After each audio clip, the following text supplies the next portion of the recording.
Good morning to you. It is 6:33. Whether you're watching on TV, online, listening on GB News Radio, this is Breakfast with Stephen and Emily. It is indeed. So let's bring you up to date with the front pages. The Sun is leading with Prince Harry rejecting an offer from King Charles to stay at Balmoral during the anniversary of the Queen's death.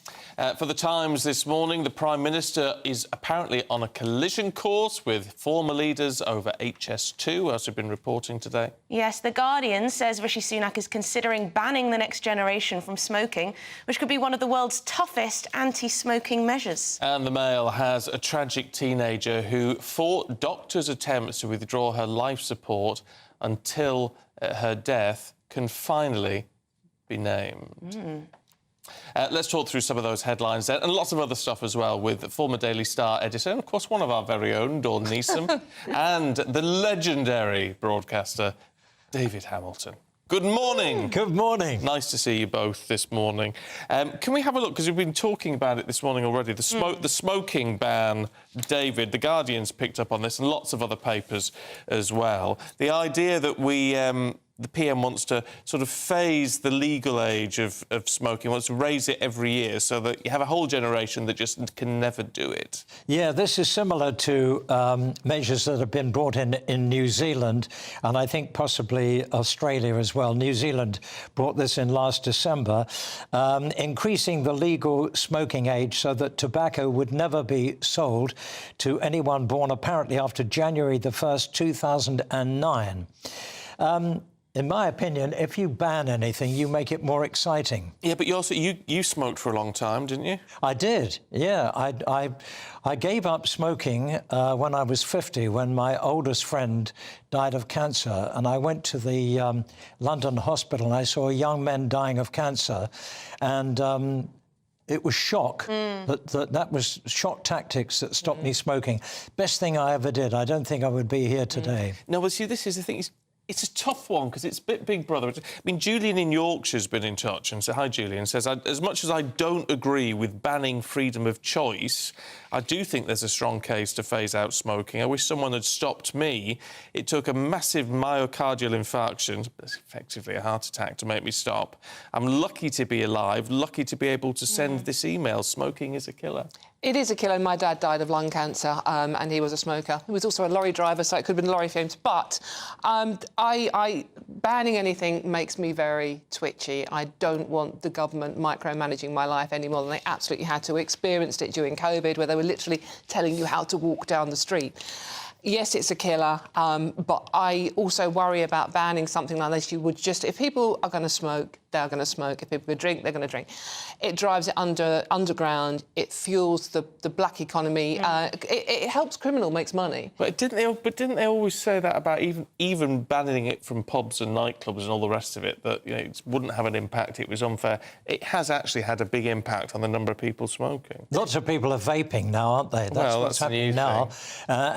Is vaping that good? Is it... Well, it's better than smoking. Better than smoking. Lesser of two evils. Yeah. We don't have long-term data on it, but people do say it's 95% less harmful. But what about the practicalities of this, where you'd have, I don't know, potentially a 39-year-old not being allowed to buy cigarettes, but then a 40-year-old being allowed to because of the age barrier? How are you going to enforce it? It's going to be quite difficult, isn't it, I think, to enforce it. It's one of those ideas that sounds great, but in practice, very difficult, I think. Yeah, and it's not like anyone ever fakes an ID, is it? I mean... well.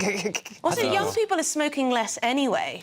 I think what you need to do is get across the message of how harmful smoking is. Yes. And, I said in my case, it was the shock of seeing people dying of cancer. Obviously, not everybody sees that, but somehow or other, we've got, rather than banning it, I think we've got to get across the message that, I mean, smoking is one thing that just doesn't do you any good at all. Yeah, there's no actual benefit to it. But carrot rather than stick, I think, on this one. OK, well, keep your thoughts coming through. GBViews at GBNews.com. Can we talk about Russell Brand in the Mail online? Oh, yes, if we have to. Russell Brand has put one of his videos out that he does. This was what started the whole thing, wasn't it? He put a video out when he was approached about the allegations of the sex assaults and rape allegations. He put a video out denying it. So he has put another video out talking how he's faced an extraordinary and distressing week. Now, Well, fine. fair enough. Yes, but what about the extraordinary, distressing weeks his alleged victims have had as well? I'm sorry.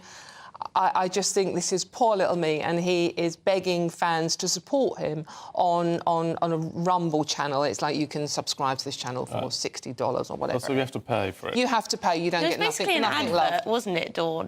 With my sceptical hat on, I just saw it as an advert for his Rumble account so that he can keep, making money. Because, of course, we had the extraordinary event of Caroline Dinenage, I think that's how you pronounce her surname, the chair of the Digital Media Culture Select Committee, writing to Rumble, writing to TikTok, saying, should you be monetising him, essentially, trying to get him cancelled? This is a plea for more money, isn't I it, think really? so. It is. The thing that worries me about Russell Brand is that he's described as a comedian. Well, yes. What sort of worries me, I mean, he's never made me laugh.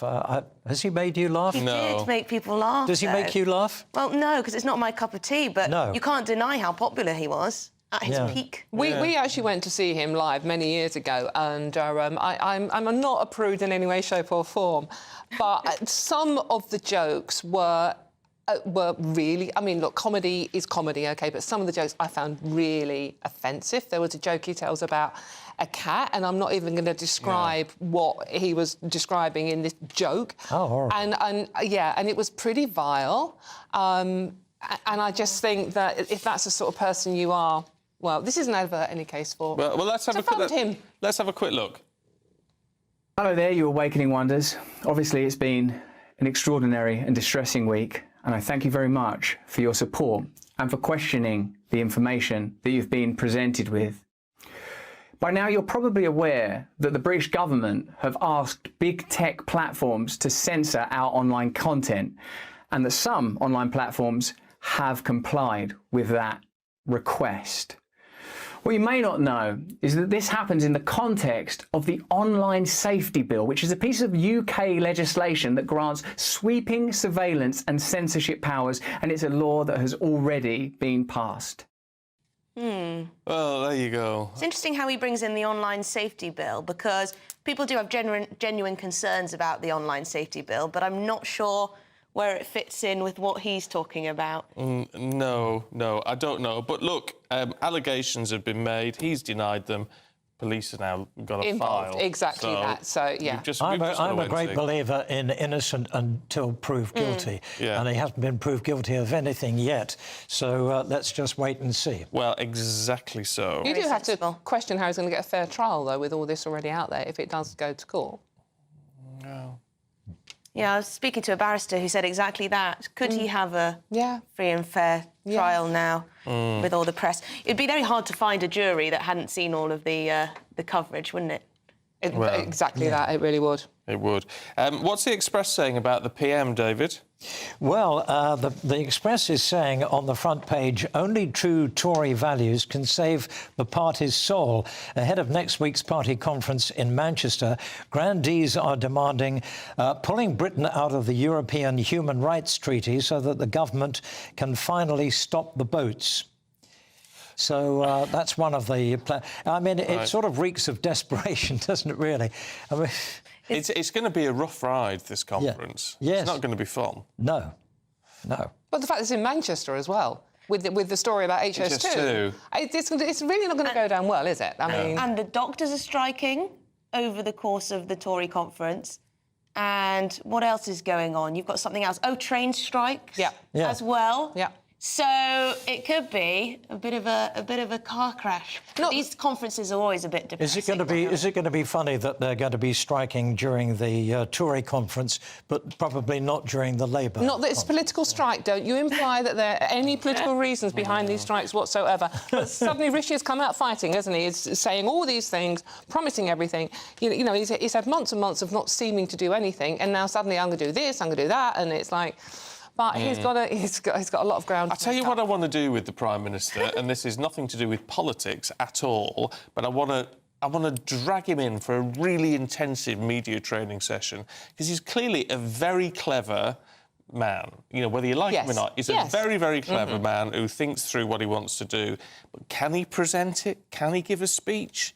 Not to save his life. Do you think he's lacking charisma? Oh. But the problem you've got with this one, Stephen, is you had Boris, who had all charisma by the bucketful. Yeah. But not many ideas. But not many ideas. Yeah. And look, what happened then? What do we want? Do we want forensic barrister style, hello Keir Starmer, or do we want personality? But this tends to happen, doesn't it? We had Maggie Thatcher with charisma, and then we had John Major, who was charismatic. Yeah. And, you know, that's the way it goes. It's change, isn't it? You know, we get fed up with too much charisma. I refuse to believe that we can't have a bit of both. Yeah. Surely there are people out there with charisma and competence. We want some substance, don't we? I just can't think of one. You, Dawn. No. Dawn for Prime Minister. I There we quite like go. the idea of that. You know, why not? You have to have. You've got to have a lot of charisma for your job, David. But you have to have substance as well. Well, I'd settle for half. As long as you get half of it. So, what do you I mean, obviously, because you are the elder statesman of the panel this morning. Yes, by far. By far. What do you when you look back at all this and all the governments that you've seen, all the rest of it? Do you ever just hang your head in despair and just think, here we are again? Yes. Well, I think what happens is, you know, you get a party who are in for a long time and you get complacency that sets in and then they start fighting among themselves. It's just time for change. And I think, you know, what we have to question is whether change is going to be any better. Well... You see, I've seen Labour governments before and lived through that before, and, you know, it makes me wonder. And again, you know, we have another leader with zero charisma. At least dividing lines are beginning to appear. Yeah, well, that's true. There is a difference now between the two parties on some issues that we know about, which is nice. It's nice to know what we'll be getting. Well, look, we're going to talk to you two a lot more. Well, we'll find out eventually, probably. We'll talk to you two a lot more in just a moment, but it's